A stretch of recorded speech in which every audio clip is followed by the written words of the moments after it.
Hi, everyone. I'm Lauren Elbandian. I am the owner and coordinator of NORWAC, the Northwest Astrological Conference. And I'm here today talking with my colleague and friend, Kelly Surtees. Thanks, Kel, for taking the time to talk with me today. I appreciate it. Oh, my pleasure, Laura. Thanks for having me. I'm looking forward to NORWAC 2021. Oh, we all are. And, for those of you watching this, we have every intention of having NORWAC 2022 in person so we can see all our friends and in person and make new friends in person and people that we've met online in the virtual conference and virtual space to be able to see them in person as well. So let me tell you all a little bit about Kelly. She teaches practical and accessible astrology that combines traditional techniques with modern mindset. Kelly has established herself in an astrological career that includes teaching online astrology classes as well as in-person retreats. Well, not right at the moment, I'm sure. No, not since early 2020. Yeah. Her monthly astrology guide is available to subscribers through her website and as an app. And Kelly edits the annual Wellbeing Astrology magazine, is working on her first book. Kelly strives to bring energy, inspiration, practicality, and a big smile to her talks. And you can find Kelly online at kellyastrology.com. So how's that book going real quick? It's taking more time than expected, which I have come to understand is a very common experience when writing a book, that it takes longer than expected. I did get a little sideswiped in the second half of 2020, of course, with everything that changed, but back on track with it now. So slowly but surely, it's getting closer, which is great. Excellent. So Kelly is doing a couple of lectures and she's doing a workshop. So we'll talk about the workshop first. So sure. It is going to be held Monday, May 31st, 8:30 a.m. start time, Pacific Daylight Time. Now, if you all register for the conference, you can add any workshop, hopefully Kelly's, to your conference registration for a reduced price, for an attendee price. Those of you who don't want to attend the full conference, but want to attend Kelly's workshop, you can do that as well as a non-attendee. And just so you know, even if you register for just Friday or just Saturday or just Sunday, you can get the attendee price as well. And so Kelly's workshop is called Preparing for an Astrology Consultation, Essential Steps, and a Checklist to Get You Started. So tell us about that, Kelly. So I've been teaching astrology for a long time now, many years. And one of the things I notice with my senior students is that there seems to be a little bit of a hesitation about crossing that bridge into the consulting space. So some of the students that are attending the conference might be familiar with that sense of, you study astrology for a few years, or you've taken a few full comprehensive programs, but you're still, kind of having trouble getting across that bridge into the consulting room. So what I want to do in this workshop is take people through some of the practicalities about how to cross that bridge, things to think about. We're going to go beyond just prepping the chart, although that's a part of prepping for a consult.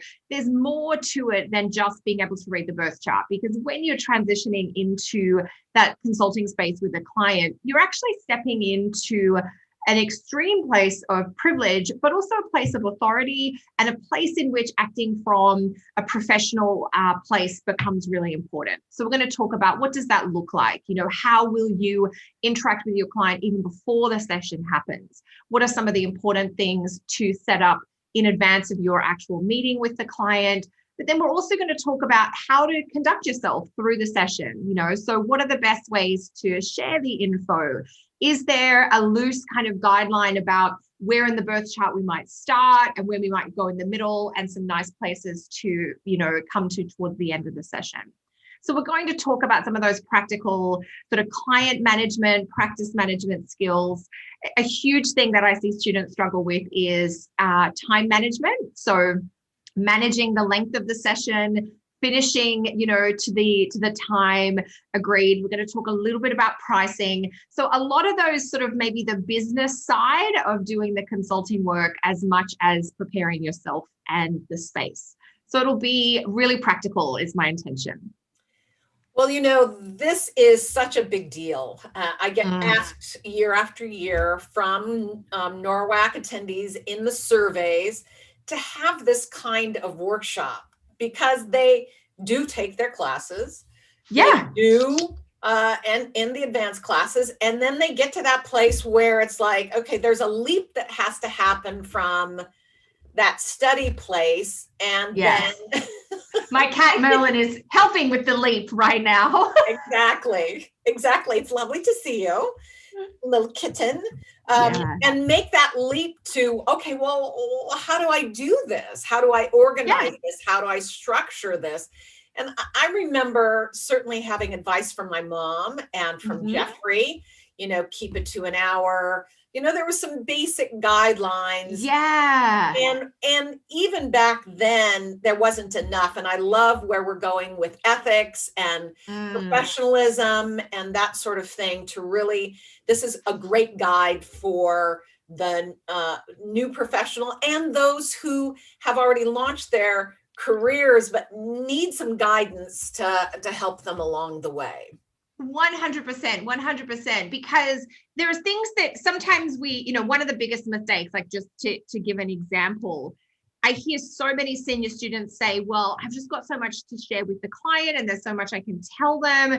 And, isn't it good if I give them an extra 20 minutes or an extra half an hour?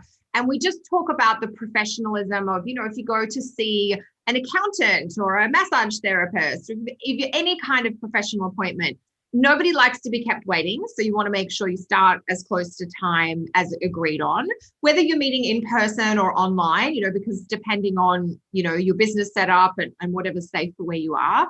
But there is something very professional about honoring the containment. So if we agree in advance, we're going to do an hour or an hour and a half, there's something very respectful energetically to contain the session to the time frame agreed. And we're going to get into the practical logistics, like maybe they've got their car is in parking for a certain amount of time and they need to get back to the car, or maybe they have another appointment following you or what have you. So there's some of that, but there's also something really important about the energetic sort of contract and exchange that goes on. Yeah. Of course, you're articulating, I'm a professional. Exactly. And as a professional, this is the contracted time, and this is what we will stick to. Back in the day, I had a cassette recorder. Yes, I remember this. I remember cassettes. Yes, it was a 60-minute 60 minutes. Yes. When that thing went off. Yes, because that almost then it's like a bell going off, isn't it? So yeah, how to manage yourself, like the practitioner. How do you manage what's going on inside you as you're aware of time passing in the session? What are the things that you can say to help you get to, completing close to on time? So that's just one example of some of the things that we'll talk about. Yeah, because it's a dance between the Jupiter inspiration, meaning, wisdom and insight, but the Saturn containment and structure, which creates safety and trust as well. So we'll be going into those kinds of things, which I'm excited to do. Absolutely. Yeah. So on Saturday, you do your first presentation. It's a keynote. Yes. To everyone. And it's called Benefits and Blessings with Jupiter and Venus. Yes. What is that? So this is coming out of some of the ancient astrology ideas about benefic or helping planets, Venus and Jupiter.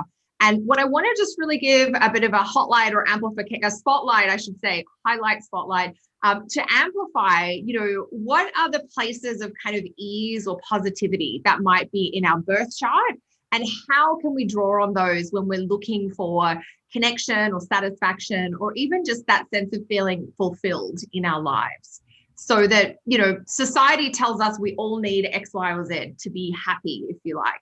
But our birth charts can give us a few clues that are really unique to us about the areas of life or the topics that can be especially meaningful and satisfying and kind of awe-inspiring for us individually. So we're going to take a little bit of time and go through a really simple process about how to figure out where your kind of happy places are in your birth chart.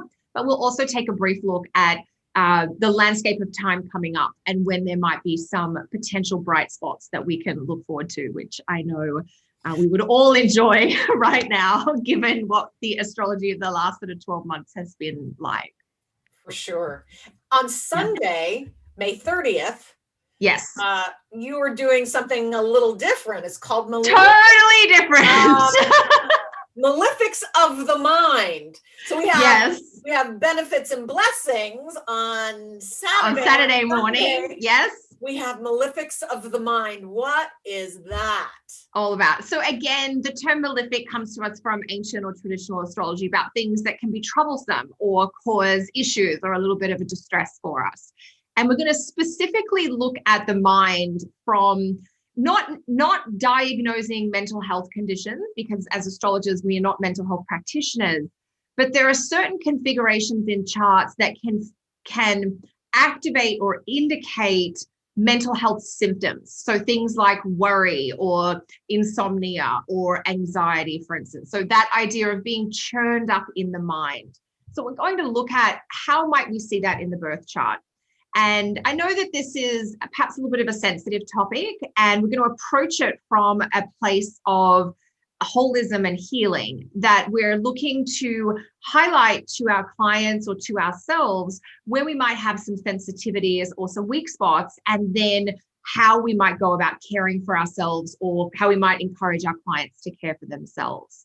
So we'll look at what might this kind of agitated mind look like in the birth chart, and how might that be triggered or changed if we're going through certain types of timing indicators like progressions or transits and things like that. So that'll be quite meaty, definitely one more for the intermediate students. But if you are looking to understand how we might describe mindset from what does it look like when my mind is unsettled in the birth chart, this is going to be a really practical talk for those students. Thank you, Kelly, for describing all of that. Sounds fantastic. I hope you all will join us at NORWAC 2021. The dates are May 27 through 31, and that is Thursday with a pre-conference with Mark Jones, all the way through the post-conferences where Kelly is doing one on Monday the 31st, 8:30 a.m. Pacific Daylight Time. And remember that all the times listed on the website are in daylight time. You can go to www.norwac.net. You can find the schedule. All the speakers are listed under the speaker page, but the schedule lists all the schedules in order. Click on any of those. You'll find the descriptions. You'll find the register button there on the far right. And I believe our current audio sale on healing modalities and astrology is still currently going today, so you can catch in on that as well.